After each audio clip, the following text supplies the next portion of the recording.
Good evening, viewers. I am Nolva Matthews Ryan, sharing with you the Turning Point experience in which we grow to love and improve ourselves, as well as our relationship with God and with each other, while at the same time forging a national identity of which we all could be proud. Hello, my regular visitors, viewers, precious children. We climbing up the mountain, the rough side of the mountain. But the God in the mountain is the God in the valley, and He is with us.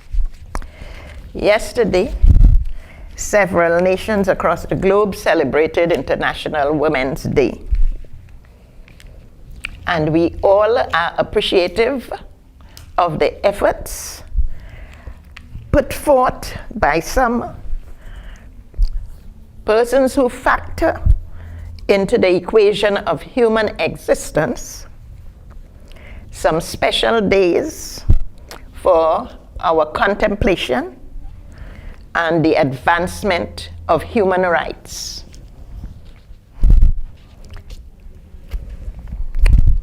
And these human rights need to be addressed and improved globally. And we intend to make a significant contribution to that aspect, that most important aspect of human life. As a 100% natural woman and a servant of God and my fellow men, International Women's Day affords me a blessed privilege and a prime opportunity to extend divine inspiration and spiritual strength to all women everywhere in the world. Ours is still an uphill struggle to reclaim our downtrodden humanity that has been subject to rise and to fall throughout the ages. And both of these processes are spontaneous in our day.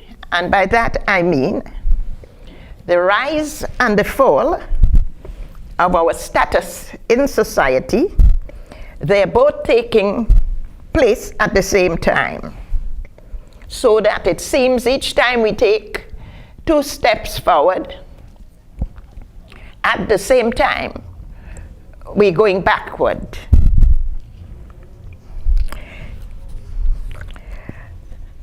Yes, indeed, women have persevered and they have made significant inroads, as it were a triumphant entry into previously male-dominated territory, such as the professions, doctors, lawyers, things where women could not feel that women could not and would not have been readily accepted, skills, careers, businesses, etc. So we have made significant inroads. We've made a triumphant entry, as it were, into those areas, but the journey is far from done.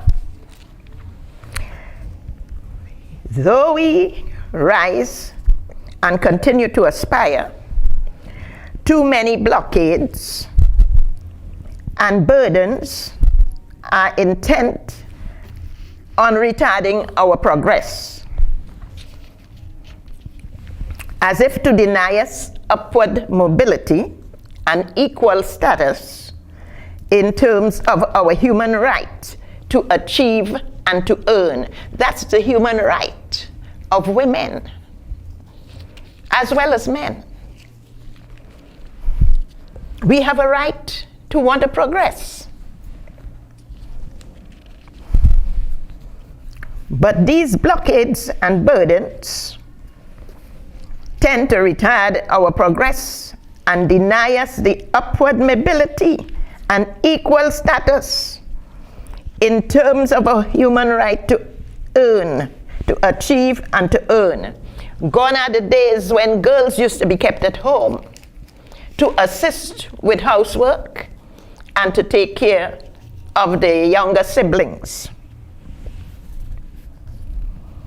Life in that environment set the mold for parentified childhood. This is how it is termed in psychological language. Parentified, in other words, while you're a child, instead of allowing you to have a normal childhood as all children would desire, you had to be in the home assisting with the housework and taking care of children as though you yourself were a parent. Some grew into womanhood resenting housework. Sometimes you might see people not responding to their roles or doing as society would expect. There are many reasons behind that. Some again,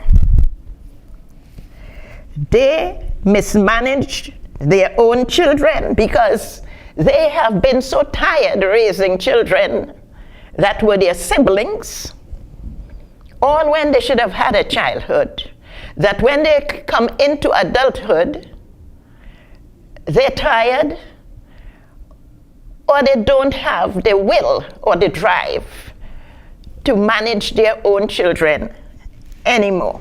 It's kind of too much. Some are set on reclaiming the childhood that was lost and the pleasures enjoyed by others. So even as adults, you may see some women being irresponsible, carefree, don't care if Good Friday fall on a Sunday. It doesn't matter. They want pleasure, they want enjoyment, and perhaps they're part of the party mentality. They are trying to reclaim a lost childhood. Not that it is right or beneficial to them, but the psychology behind it is they want what they lost. And adult life offers them the privilege, since they do not have to be subject to whether a parent allowed them to go or not to go. So understand these things so that we can be a little kinder also to our sisters in the sisterhood of humanity. Over the past century, and continuing, domestic violence, rapes, murders, unjust sanctions and restrictions, as well as suppression and subjugation, have escalated to such alarming proportions that governments have been prompted to sit up and focus on remedying the situation. Well, we read and we hear and we see domestic violence, rapes, murders across the globe, and sometimes in our own nations. There are unjust sanctions, limits and limitations placed on females that are not placed on males. Suppression, keeping you down, don't want you to speak, don't want you to rise. Subjugation, you must be kept under. You must be in a slave mentality, directed by and conforming to the designs and devices of others. All these things have brought women to a degraded status, and part of it is what we're seeing reflected in the crime and all these other different things that affect women. Women and men, in some cases, are so psychologically impacted by their growing up situations that they are hurting on the inside. They are bitter, and it's expressed sometimes on the outside because of what society and parenting has done to them. Various groups, organizations, and concerned citizens are brainstorming and seeking means and methods to de-escalate, or better still, at least to reduce, if not to eradicate, the scourge that is taking toll on children orphaned by tragedy, tragic death, by accident in some cases, but in too many cases by murder. Life has become so disrespected that it's no wonder God himself is not being respected. We ought to honor and respect the life that God has given us and to glorify him by the way we utilize not just the life, but the time allotted us. So many people are in the grave, and so many desire to live.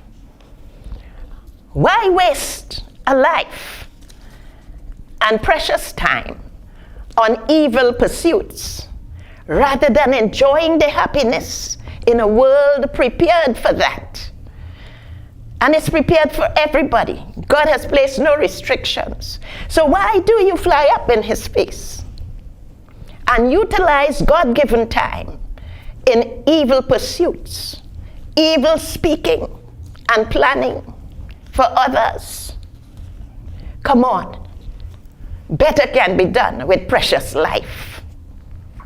Better can be done. We have also not just the tragedy of children that are orphaned, we have fractured and bereaved families. When you touch one, you touch several members of a family. You're not just touching one. Sometimes 3 are wiped out. Do we understand the reverence of life? Do we understand that it's God that we offend, especially when it's for the wrong reasons? It's not in self-defense.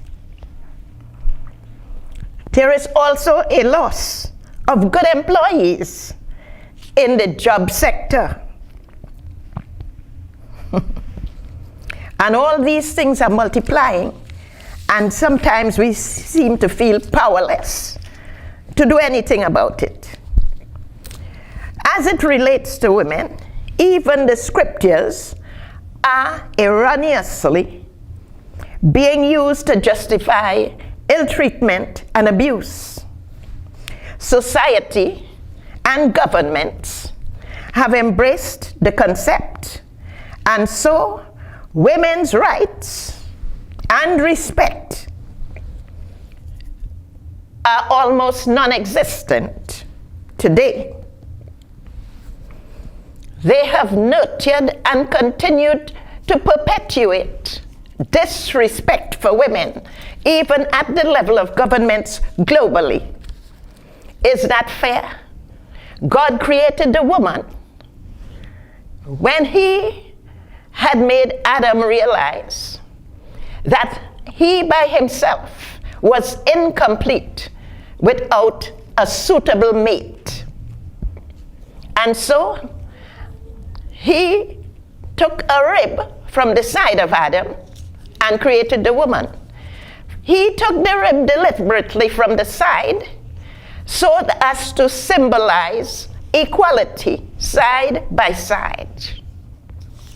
He didn't take it from the foot.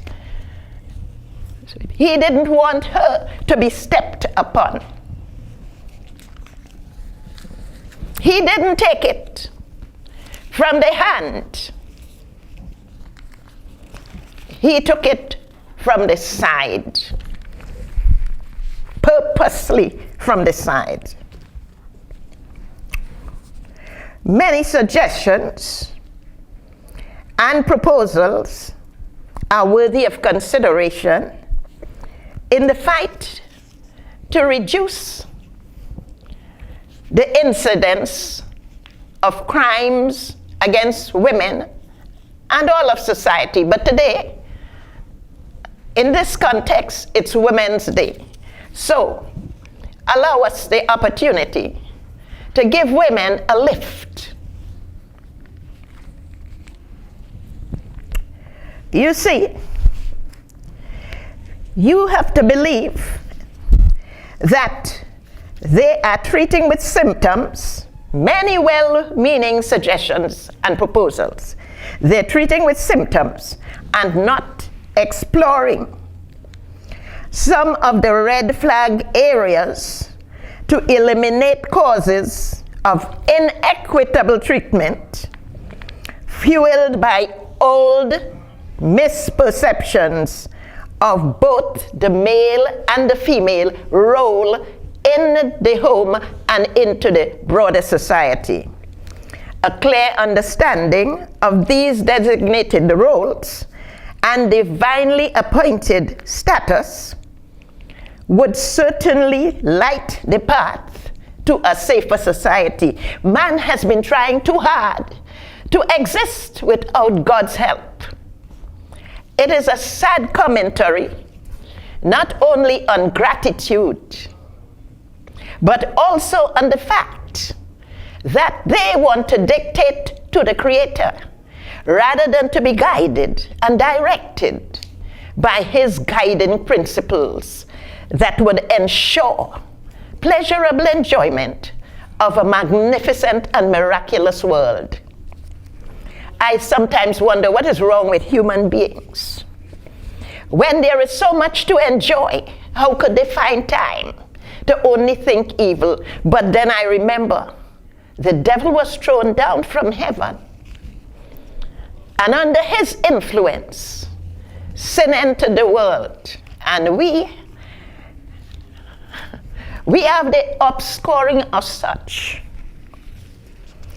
God help us is our plea every day and every moment of every day, because otherwise there would be no survival at all.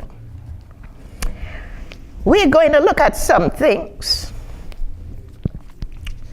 that will definitely begin to give us some impetus in the direction of solutions. You see, we need a more wholesome approach to women's rights, as well as to her status in the home and society as God intended it. We cannot create a perfect world since the entrance of sin. But as far as possible, we can contribute to a safer society and a family structure that would allow for enjoyment to the max. The brunt of those domestic and societal problems, I submit to you that it is rooted in ancient traditions, forged by an ideology that has been ingrained and upheld by successive generations. Some churches even expounded the philosophy: a woman must respect the man. That's the role of women. That's the perception and the concept. Now, nothing is wrong with respect, mind you, because at every level of society, all human beings are to be respected. The dignity of human beings must be valued and maintained. So we don't have a problem with that. But listen to this. As innocent as that has seemed to many, this concept has been so badly mangled and misconstrued that it allows little or no concern for respect or high regard of females. In ancient traditions, for instance, just as we have had to in recent years, the male child was the focus. The females, they just didn't matter. You had a girl child, oh, it's a girl, all right.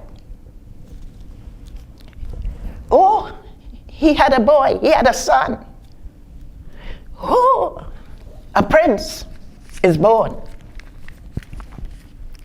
That concept has dogged humanity and history to the startling extent in which we find ourselves as women being subject to all kinds of base cruelties and mistreatments, along with resentment.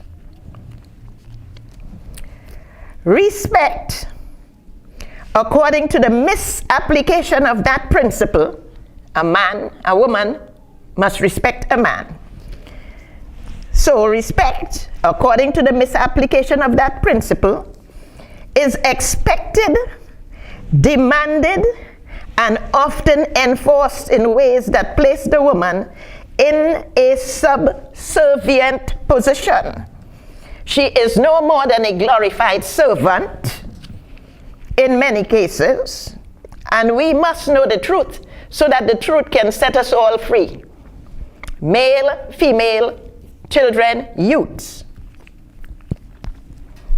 We must understand that. You see, certain ways that we've been trained and patterns that we have been following for years, thinking that it was something positive. Absolutely not. The woman has been placed in a situation as such that the idea that her very existence, listen carefully, her very life and her entire world and her role must rotate around the man. And as a rule, all men. She must literally bend to all men. Men have been placed on a pedestal. As spouse or mate, the man must be the sun and center of her existence. So as the world rotates around the sun, so her very life as a woman must rotate around the sun, which is the man in her life. That is unacceptable, especially in a day and age such as this. We talk about the economy. We talk about housing. We talk about the inflation, food and everything. God foresaw that. This is why he gave man a helpmate. And we must respect, accept, and honor the position of women. We must be more appreciative of their contribution to society. Man is born of a woman. And if a man respects his mother, it should come readily for him to respect a woman. There's no problem about it. The love that is lavished, a mother's love, nothing to beat that. The sacrifice, the caring, the sleepless nights, the finding food each day to put on the table, especially when men are MIA, missing in action. Let us learn to appreciate women.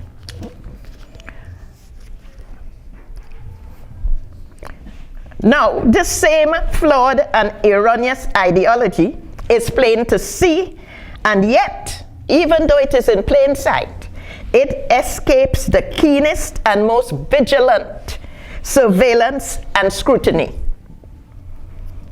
Many times, I'm sure, you may have seen women being abused verbally or physically, and you hear the man say, "I am the man in this house. This woman don't show me any respect." And showing respect means don't talk back. If I say jump, jump and ask how high while you're going up. The woman has no voice, not even to protest or to offer an explanation in self-defense. You didn't bring food. You brought money Monday. I didn't see a penny for the rest of the time. And you come in demanding food. Food from where? Is the woman a magician? God works miracles, but not so when he expects accountability and responsibility by her male counterpart. The woman has no opinion, and if even she gives one, it is voided and cast aside. If even at times when it is asked for. Woman, shut your mouth. Nothing you said has ever made sense. I'm telling you what I've seen and heard, and what many of you can relate to. Is that respect for womanhood? What is the meaning of a helpmate if these kinds of things are in effect in any household? Tell me. If you are the man of the house, you don't have to always proclaim it. Because as long as you are a man after God's own heart, the woman and the children in the home naturally gravitate towards you. They respect you, they adore you, they honor you. You have to say so. If they have seen you default in your responsibilities and they're suffering for it, how do they honor you when even the dog runs when it sees you coming through the door? It runs for cover. How do the women and children feel when you come in drunk and begin to curse obscenities and to beat the wife and the children? Tell me how. There are more eye-openers to follow. And so, I'm going to continue the topic because we want a better society. We want a better society. We don't want to be fearful when we walk the streets or being in our homes fearful. Nobody wants that. Men, no women, no children. In 1 Corinthians, I close with this key. 1 Corinthians chapter 11 and verse 3. I would have you know, I quote, I would have you know that the head of every man is Christ, and the head of every woman is the man, and the head of Christ is God. Now when it says the head of the man is the woman, in parables or prophetic language, if you see the head or the forehead, it usually refers to your mind, your thinking. So, in this situation here, the head of every woman is the man. He has to think about her. He has to plan for her. He has to take her as a part of everything that goes on in the home. Some men die, the woman doesn't even know what happened with the money, or who his partner was, or what they did. These are the kinds of things that happen in society. You've got to remember the male factor in this equation, man and woman. It takes two to bring a child. It takes two to rear a child. And so we're going to definitely go further into this biblical pattern, this template that has been neglected. We're going to see how easily it can be applied into society. Thank God for some men who were raised in a setting where they were taught respect for womanhood, and others who, as they went through life, developed the good habits that helped to make them into a total man. Total men love women. They love a responsibility. They know how to treat women. They have compassion.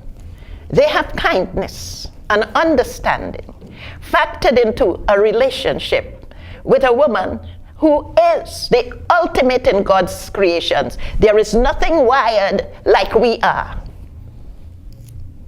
Top to bottom examine. Include the womb that brings men into this world. In Jesus' name, women, get up and love yourself and redeem your self-worth and self-esteem. We are going to under God. Be blessed.